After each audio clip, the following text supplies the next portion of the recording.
So next up is near far. The near far category is about looking at the world from your own point of view, your own unique perspective.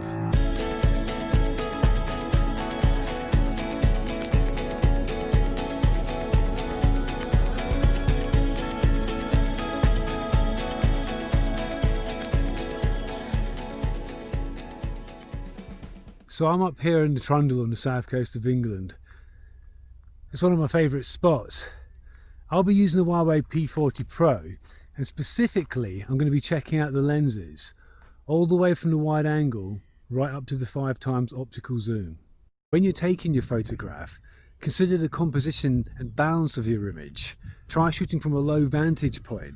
I'll be doing that up here, bringing some long grass into the foreground to add some depth to my landscape photography. Try using some natural lines to draw your viewer into the image. Try shooting down a pathway like the one behind me here, or along a fence that leads into the distance.